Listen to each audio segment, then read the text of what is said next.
오늘 소개할 드라마는 동명의 웹툰을 원작으로 한 친애하는 X입니다. 이 드라마는 백아진에게 잔혹하게 짓밟힌 사람들의 이야기인데요. 백아진의 화려한 인생 뒤에는 준서와 재호를 비롯해 많은 가까운 희생자들이 있었습니다. 여배우로서 최고의 자리에 오른 백아진이 사이코패스가 얼마나 무서운지 제대로 보여주는 드라마입니다. 백아진의 어린 시절은 말 그대로 지옥이었습니다. 알코올 중독 엄마에게 학대를 받았고 아버지 백성규 역시 도박 중독으로 집을 망가뜨린 사람이었죠. 보호받을 수 있는 사람은 단 한 명도 없었습니다. 어느 날 백성규는 엄마를 계단에서 밀어 실족사처럼 꾸며 살해했는데요.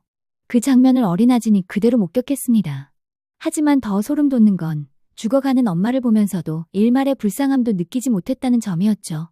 살려달라는 눈빛을 보고도 외면했습니다. 이후 백성규는 돈 많은 황지선과 재혼하는데요. 어느 날 아진은 자신의 충격적인 운명을 듣게 됩니다. 그들은 아진을 이용해 돈을 벌고 언제든 고아원에 버릴 계획을 세우고 있었죠. 아진은 자신을 지킬 방법을 찾아내야 했습니다. 그러다 운 좋게 황지선의 아들 준서가 윤 회장의 친손자가 아니라는 사실을 알게 되죠. 알고 보니 운전기사의 아들이었던 것입니다. 이 비밀을 쥔 아진은 준서를 볼모로 황지선을 협박하게 되는데요. 자신을 고아원에 보내는 순간 준서가 이 사실을 알게 될 거라는 것이죠. 황진선은 아진을 욕실로 끌고 가 물고문을 했고 이 장면을 준서가 목격하면서 상황이 바뀌기 시작합니다. 어쩌면 이것 또한 아진 계획의 일부가 아니었나 싶은데요. 그날 이후 준서는 아진의 말을 철저하게 믿게 되죠. 황지선은 두 사람을 떼어놓으려 했지만 그럴수록 두 사람은 더 가까워졌습니다. 아진은 윤 회장의 재산을 물려받을 준서가 필요했는데요. 자신을 떠날 수 없게 죄책감을 심어주며 끊임없이 가스라이팅을 했죠. 준서와 아진은 같은 고교에서 모두에게 사랑받는 모범생으로 성장했는데요. 아진의 옆에는 항상 준서가 있었죠. 아진은 우연히 재호가 mp3를 훔치는 장면을 목격하게 되는데요. 그러나 그 누구에게도 발설하지 않은 채 넘어갔죠. 이런 아진에 재호는 감동했죠. 그리고 언제든 자신이 도울 일이 있으면 돕겠다고 말합니다. 재호 역시 가정폭력의 피해자였는데요. 이 사실을 아진도 알고 있었기에 그에게 더 마음이 갔죠. 재호는 처음으로 자신에게 쓸모있는 사람이라고 말해준 아진에게 충성을 맹세했습니다. 심성희는 거슬리는 아진을 참을 수 없었는데요. 고아 주제에 자신이 좋아하는 준서까지 빼앗아가자 분노했죠. 결국 심성희는 선을 넘고 말았습니다. 친구들에게 아진이 고아라는 사실을 퍼뜨리고 선생님과 부적절한 관계라며 이상하게 매도했죠. 아진은 심성희를 완전히 무너뜨릴 계획을 세웁니다. 재호에게 학급비를 훔치게 한 뒤 심성희의 사물함에 넣어 도둑으로 몰아가는데요. 이때 준서를 이용해 심성희가 혼자 교실에 오게 유도하죠. 친구들 앞에서 도둑으로 몰린 심성희는 비참하게 학교를 떠나게 됩니다. 이전에 생리도벽이 치명적이었죠. 가정폭력에 시달리던 재호가 아버지를 살해하게 되는데요. 동생에게 폭력이 향하자 도저히 견딜 수 없었던 것이죠. 자수 직전 재호는 아진에게 전화를 걸었는데요. 쓸모없는 존재라고 생각했던 자신에게 쓸모있는 존재라고 말해줘서 고맙다고 말합니다. 아진은 형량을 낮출 수 있게 불안한 모습을 보이며 반성하는 척 최대한 불쌍한 척하라고 조언하죠. 재호는 3년형을 받고 수감됩니다. 이후 아진과 준서는 같은 대학에 합격하는 기쁨을 누리는데요. 그러나 이 사실을 알게 된 백성교가 아진을 찾아와 돈을 요구하며 폭행을 하죠. 아진은 병원에 입원하게 되는데요. 이로 인해 등록금 납부를 하지 못한 아진은 합격 취소를 당하게 됩니다. 법을 전공하고 싶었던 아진의 꿈이 무산되죠. 이 사건으로 인해 아진은 백성규를 죽이기로 결심합니다. 그리고 그 일을 대신할 사람을 찾죠. 그때 아진이 선택한 사람은 카페 사장 최정호였습니다. 정의롭고 따뜻한 좋은 어른이었지만 아진에게는 최고의 타깃이었죠. 아진은 스토킹을 당하는 것처럼 꾸미고 준서에게 스토커 역할을 시킵니다. 스스로 상처도 만들어 최정호를 속였죠. 최정호는 아진을 지키기 위해 온 힘을 다합니다. 그리고 결전의 날이 다가왔는데요. 아진은 백성규를 집으로 불러들여 자신이 스토커에게 폭행을 당하는 장면을 연출하죠. 최정호는 짐을 가지러 집에 간 아진이 연락이 없자 전화를 걸죠. 핸드폰 속에서는 아진의 처절한 비명소리가 들립니다. 아진 집에 도착한 최정호는 백성규를 스토커로 오해하고 방망이로 내리쳤는데요. 정신 차린 최정호가 신고하려 하자 아진은 말렸죠. 스토커가 아니라 자신 아버지라며 자신이 수습하겠다고 말합니다. 자리를 떠난 최정호는 이후 살인 혐의로 구속되죠. 실제로 백성규가 사망하게 일격을 가한 사람은 아진이었습니다. 경찰 조사를 받는 아진은 완벽하게 자신을 피해자로 포장했습니다.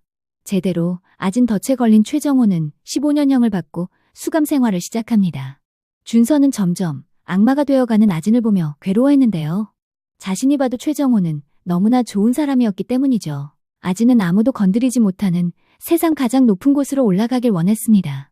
그곳이 불행한 곳이어도 상관없었습니다.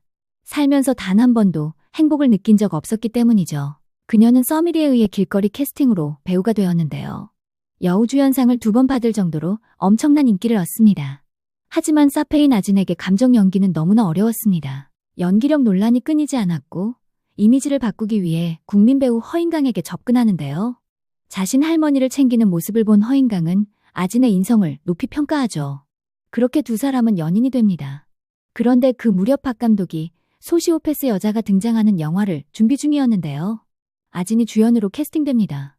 하지만 허인강과 결혼설이 터지고 박 감독이 캐스팅을 취소할 뜻을 비치자 허인강에게 이별을 통보하죠. 아진은 자신이 사랑한 건 허인강이 가지고 있는 배경이었다고 말하는데요. 허인강이 질척거릴 것을 대비해 폭행을 유도하며 동영상 기록을 남기죠. 한편 레나는 승승장구하는 아진을 질투하는데요. 사촌 기자에게 비방 기사를 부탁했고 심성희를 통해 아진 과거를 알아내는 데 성공합니다. 이 사실을 알게 된 아진은 레나의 남성 편력을 폭로해 그를 묻어버리는데요. 그 과정에서 허인강이 아진을 폭행하는 동영상이 노출되며 파장을 일으키죠. 이 일로 인해 압박을 이기지 못한 허인강은 스스로 삶을 마감합니다. 재호는 3년형을 채우고 출소했는데요. 이전처럼 아진의 수족이 되어 움직이죠. 아진은 찍는 영화마다 대박을 치는데요. 이제는 흥행 보증 수표가 되었습니다. 그러다 보니 더 높은 곳에 올라가고 싶었죠. 재벌가 이혼남 문도혁 대표와 결혼 전제로 사귀게 됩니다. 문도혁은 아이를 원했고 아진은 임신을 결심했는데요. 하지만 그 아이는 문도혁의 아이가 아니라 준서의 아이였습니다. 아진은 임신을 위해 준서에게 친부 정체를 밝히는데요. 충격받은 준서는 아진을 찾아왔고 두 사람은 첫날 밤을 보내게 됩니다. 아진은 운 좋게도 임신에 성공하죠. 그리고 문도혁을 속이기 위해 비서를 매수합니다. 당연히 친자 검사 결과 문도혁의 아이로 나왔죠. 준서는 아이의 정체를 알았지만 모른 채 하기로 결심합니다. 그런데 아이조차도 결혼을 위해 이용했다는 사실에 절망하는 준서이죠. 그런데 문도혁도 아진과 같은 부류였는데요. 아진이 자신을 속인 사실을 알면서도 결혼을 강행하죠. 조건은 단 하나였는데요. 자신 사업에 흙탕물을 튀기면 용서하지 않겠다는 것이었습니다. 준서는 아진으로부터 추가 희생자를 막기 위해 다큐멘터리를 제작하는데요. 아진의 두 얼굴이라는 제목이었죠. 아진이 소시오패스라는 사실과 그동안 짓밟혀온 사람들의 기록이 모두 담긴 영상이었죠. 아진이 시상식에서 상을 받는 순간 전파를 탔고 모두가 충격에 빠졌습니다. 아진은 준서에게 보란듯이 강물에 뛰어들었는데요. 그 순간 재호가 나타나 아진을 구해줍니다. 아진과 재호는 홍콩으로 떠나 새로운 삶을 살게 되는데요. 하지만 얼마 가지 못해 하진이 새로운 사업가와 재혼하며 재호 곁을 떠나죠. 이후 재호는 아이를 데리고 한국으로 들어옵니다. 행복하게 살 줄 알았던 아진은 자신과 똑 닮아 있는 아이를 만나게 되는데요. 아진을 미워한 아이가 계단에서 밀어 아진은 중상을 입게 됩니다. 엄마의 전처를 밟게 된 것이죠. 한편 준서는 작가가 되어 아진과 자신의 이야기를 바탕으로 소설 공동정범 친애하는 X를 출판합니다. 두 사람의 실제 이야기를 모티브로 했다는 사실이 알려지며 소설은 큰 화제가 되었죠.